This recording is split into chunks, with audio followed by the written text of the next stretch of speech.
Good morning, everyone, and thank you for tuning in to the Liberty Report. Dr. Paul is traveling today, so I am going solo. But I'm not completely solo because I have a good friend of mine here joining me to do the show. And I'm so happy to welcome Lew Rockwell to the Ron Paul Liberty Report. Lew, are you there? Daniel, great to be on with you. It's great to speak with you. You know, we talk pretty often, and I benefit from all of your wisdom. We talk about the events of the day. And when trying to think about how we might make that work for the show, I thought, why don't we just talk about a couple of things that I know you've been looking at in the news and I've been looking at in the news, and just kind of see what we think about them together. Terrific. You know, it's a little bit unconventional to do more than one topic on this show, but why not? Let's have fun with it. If fun can actually be attributed to some of these events. But the first thing I thought we might talk a little bit about is Syria. And as you probably read, you know, there was a rally in Damascus in front of the Russian embassy. The Syrians were demonstrating in favor of Russian intervention. They were thanking Putin, and a couple of bombs went off. Thankfully, no one was killed or injured, but I think the point was pretty clearly made. What I found interesting, and I noticed that Zero Hedge pointed this out too, is that the head of the Nusra Front said two very interesting things. One, he said that Russia would be dragged into a quagmire, and two, Russia will experience what the USSR experienced in Afghanistan. And the Zero Hedge guys said, without putting too fine a point on it, it's kind of interesting that tracks exactly what President Obama has said probably in the last 48 hours. So I'm wondering what your take is on this. What do you think about, just in general, about the events in Syria, how things are going? And then afterward, we can talk a little bit about what some of the candidates are saying. Well, certainly the U.S. empire has made use of quote-unquote terrorists for a very long time. They used to call the Mujahideen the freedom fighters when they were hiring and equipping them to fight the Russians in Afghanistan under the Brzezinski plan, which I guess is still in some sense in existence to try to destroy Russia. And they're certainly making use of whether they're called al-Nusra or al-Qaeda or ISIS or moderate rebels, or, you know, they're all groups that in other circumstances would be labeled as terrorists. They're being armed by the U.S. They're doing the U.S.'s bidding and trying to destroy Syria. Now, why are they trying to destroy Syria? He's the last sort of non-jihadist, really anti-jihadist Arab government. The only one that's not promoting jihadism, in fact, has fought it. It's the same reason they got rid of Saddam Hussein, not because he was a bad guy, although, of course, he was a bad guy, he was a politician, not because he was threatening the world with atomic weapons and all the rest of the lies, but because they wanted to cause chaos. This is the way empires work. The Roman Empire did it, and all the empires subsequently. They seek to cause chaos in order to divide et impera, as the Romans put it, to divide, to cause chaos, and then to better rule the subject peoples. So it's not coincidence that the most stable regimes, whether it's Gaddafi's, Syria's, or Iraq's, are being destroyed. And I think it's also interesting that both, you know, if we were to give these dictators, whether it's Syria's or Iraq's, titles in the old-fashioned ways, they really could be called the protector of the Christians, because that's one of the things they did. I wouldn't say their motives are any good, but in fact, they were protectors of the Christian minority, which had lived successfully in those countries, those Muslim countries, for millennia. And now, of course, the Christians are all being ethnically cleansed, murdered, or about to be thrown out. Only the evil empire, which is also, of course, the most anti-Christian force on earth, the U.S. empire, would want to do this. So look at all the horrors in Syria, an ancient civilization destroyed. I mean, Syria was a civilized city, Antioch, and great Syrian cities and culture thousands of years ago. It's all been destroyed. We see, of course, the horrible refugee crisis, which I don't think is a coincidence. Ann Williamson has pointed out that the CIA is involved in channeling these people into Europe, where, of course, the empire would like to cause chaos too. So it's a very nasty, vicious business, and Obama's for it, and the terrorists are for it. No American with any sense of decency or with any concern about world peace should be for it. That doesn't mean I think the Russians are right to be bombing even ISIS. I don't think killing is the answer to any of these things.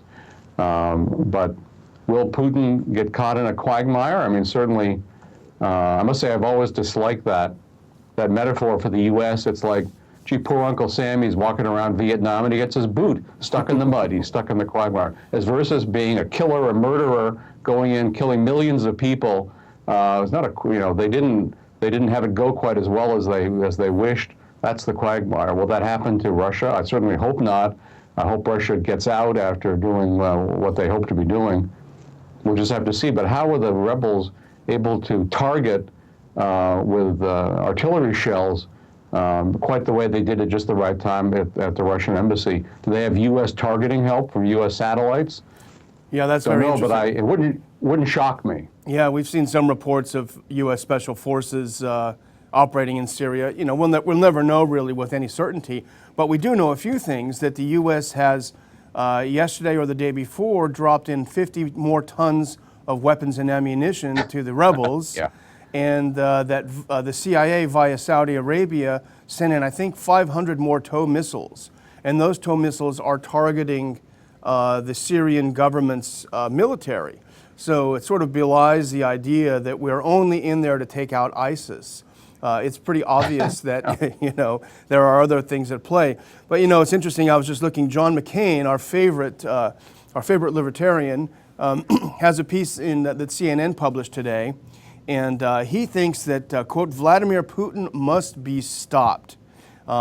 We cannot shy away from confronting Russia in Syria. And here's the other thing that's great. And I mean, this is the irony. And they really do think we're stupid, Lou. And maybe sadly enough, a lot of the American population has been so dumbed down by the media that they are. Mm-hmm. But here's what McCain says. He's endorsing the Petraeus plan for Syria. And we're not supposed to remember, I guess, that was just a few weeks ago. What is the Petraeus plan?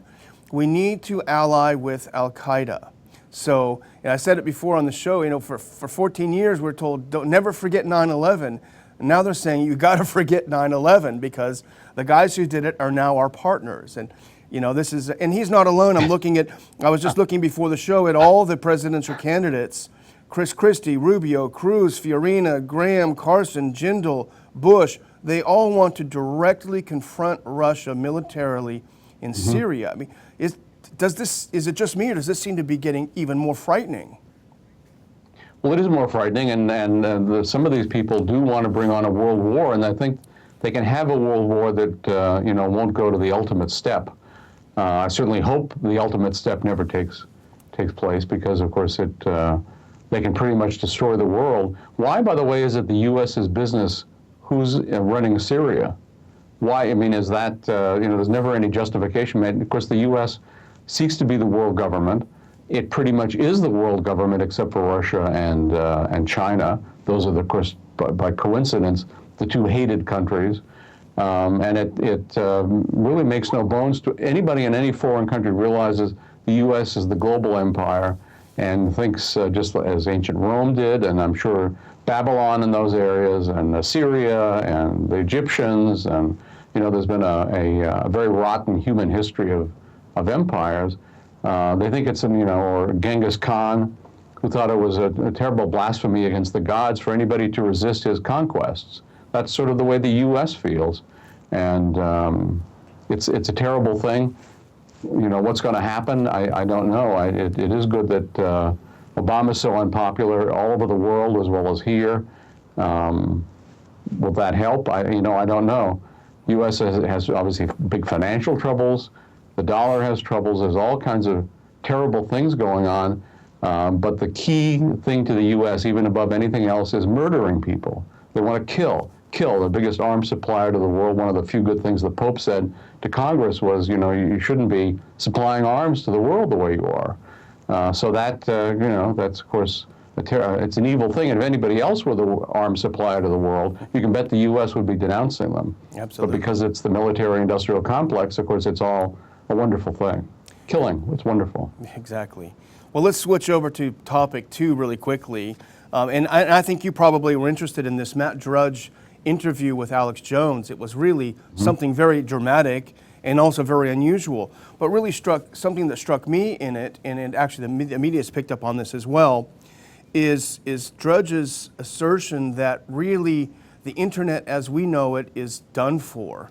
The Drudge Report, which uses headlines and hot links as its bread and butter to other sources and sites, will be over, he says, and he was told by a Supreme Court justice. People find that strange, but at the same time, he's saying that the internet is basically going to be put into ghettos of Facebook. You can go to Facebook or Twitter or these other sort of safe places. And so the use of copyright laws will restrict it greatly.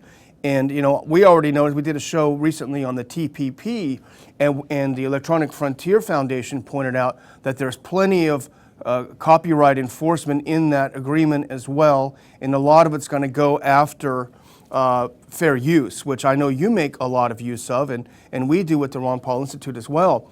Are you worried about the future of the internet and the future of sites like yours, LewRockwell.com? Well, I am worried about the spying. I'm worried about the government's bias towards Google and Facebook and Twitter and other official sites that cooperate with the regime. They'd like to restrict it. All that is exactly right. But I think Gary North had a recent article about Matt Drudge doesn't need to worry. Robert Wenzel made a similar point. If you just think about it, when Drudge links to an article from a publication, they must have a party. I mean, they get such unbelievable traffic. So are they really going to be interested in shutting that off? It would have to be shown to me about why they're going to be hurting themselves, because that's what they'd be doing, to try to bring this about. Also, they can't enforce the copyright laws they've got now. The movie makers, the big music makers, would like to really crack down on a lot of music and movie use that gets that kids and others are engaging in. They don't like it. A lot of stuff, though, so they keep passing more laws. But I think one of the happy things that we can think of these days, these laws are not having quite the effect they used to. When they pile on law after law after law, doesn't mean anybody obeys them. There's a very, very good trend if people are disobeying the laws or just ignoring them. So Matt Drudge is a very smart guy, very creative and accomplished guy. And I don't know, Anthony Kennedy, whoever was talking to him about this sort of thing, and sort of, I guess, going, yeah, this is going to be happening to you. I don't think so. If I had to bet, I'd bet that Drudge is going to outlast the Supreme Court. That's great. Well, I can't avoid talking about this topic with you because, as one anti-politico to another, you've addicted me to something that I hate. So I should be angry with you, but I can't stop clicking on political theater. I'm just constantly clicking over and over again. I mean, this to me seems the most unusual GOP race that I can remember. And I know you've been following, you follow the history of politics as well. Do you ever remember a stranger time for the GOP, for the primaries? Well, only because, of course, it upsets the establishment. I think there have been times in American history when that's happened before, but certainly in my lifetime, or my lifetime as a political observer, I've never seen anything like this. It's fascinating. It's entertaining. I always run this political theater blog on LewRockwell.com every 4 years. I wasn't, in the past, I was thrilled to do it because of Ron Paul running. This time I was sort of not looking forward to it. I was sort of feeling a duty. But I'm having the tremendous fun out of it. And of course, it's basically because of Donald Trump and how he's shaken things up. And is he really a good guy?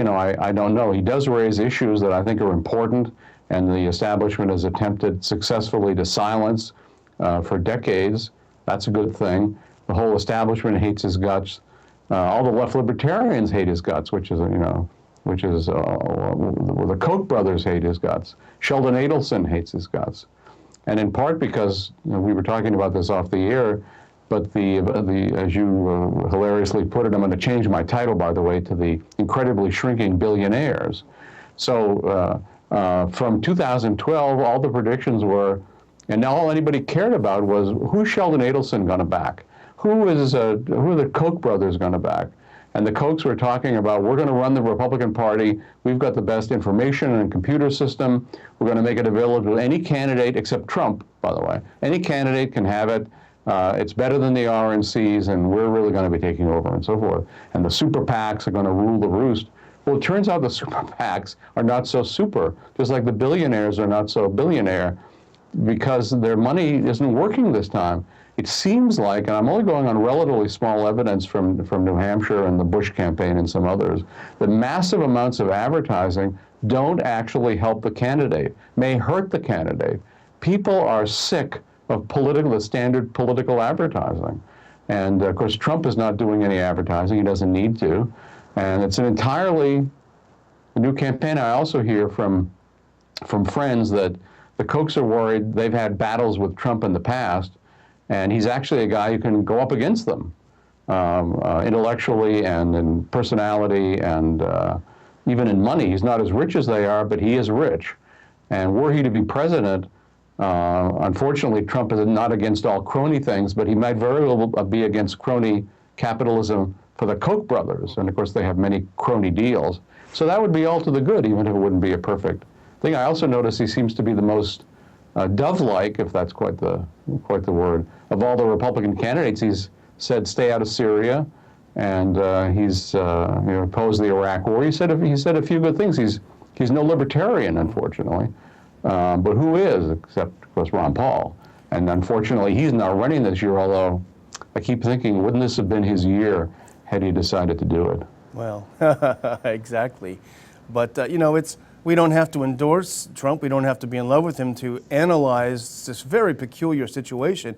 And it makes me wonder, why does he resonate so much with the American people? The elites would say, because they're dumbed down, they're used to reality shows, and he talks to them. They're very upset about this. But why do you think he's resonating so much with the American people? Well, I think first of all, if you just look at some of the other polls, the vast majority of Americans think the country's on the wrong track. They think things are getting worse. They don't trust the government. Republican primary voters don't like the Republican Party, or at least its apparatus in Washington. There's a lot of revolt and incipient revolt going on. So and also they like the fact that Trump is a man of accomplishments, not entirely to your taste or mine, but he's a guy who's accomplished things in life. They also like the fact that he criticizes political correctness. They think the fact that he's trying to make mass immigration, government-subsidized, government-stimulated mass immigration. Jeff Dice said to me yesterday, Trump at the next debate ought to say you guys who want to bring in 100,000 Syrian refugees, what town are you going to put them in? And of course, if we look, they put Somalis in Lewiston, Maine, a huge number of Somalis in Minneapolis, St. Paul. They put Kurds in Chattanooga. I mean, do the people of Chattanooga, do the property owners, the taxpayers of Chattanooga, or the American taxpayers get to say anything about this? No, it's just the government can do whatever it wants to the American people, and they better like it, or otherwise they're a bigot and all the rest of the nonsense. Yeah. So people like the fact that Trump is, and they think speaking truth. Doesn't mean that they think things he's saying are ultimately true, but I think the vast majority of people think he is saying what he actually believes. Whereas with the other politicians, you can be guaranteed they're never saying what they actually believe. They're always trimming and lying and doing a dance. So I think it's a combination of people not trusting the government, worried about, we're all getting poorer, we're worried about our kids, our grandkids, what's life going to be like for them. And so that's why people are open to a populist approach. And I know Murray Rothbard, who was a strong supporter of populism, always felt that this was the way you would get, it's not enough to repudiate economic error, although that's extremely important. It's not enough to champion liberty, although that's extremely important. But you have to get the people upset. He always said, you have to make people realize that the elites are ripping them off. They're stealing from them. They're picking their pockets. They're making their lives worse. They're hurting their children. They're hurting their communities. I think that some of that is happening. That's why populism is popular. And so we just have to see. I don't, you know, they adopted all kinds of rules for the last Republican convention to prevent Ron Paul from ever actually getting a nomination. Those are all still in existence. Can they actually stop Trump by rules and other machinations? You know, they may very well be, but they might be afraid to, because if they did that, he certainly is going to feel free to run as an independent, because he said he would stick to the Republican rule book as long as he was treated fairly. Well, then blocking him from the nomination would not exactly be treating him fairly. And I myself would love to see him run as an independent. I'd love to see the Republican Party go down the drain. As they're morally down the drain, let them go physically down the drain too. But you know, we have to see. But it's all fascinating. It's all interesting. Yeah, and I agreed with what Trump said yesterday, that somebody from CNN said to him, you know, we have to find some way to get you in the Democratic debate, because otherwise nobody's going to watch it. So very funny. Great. That's and great. true, of course. Yeah. Well, thank you so much, Lew. We're running out of time here, but it was so great talking with you about these different things. And we'll all continue clicking on your website and clicking on Political Theater. So I want to thank you very much for joining us, Lew. And I want to thank all the audience for tuning in to the Ron Paul Liberty Report. Please come back soon. Thank you, Daniel.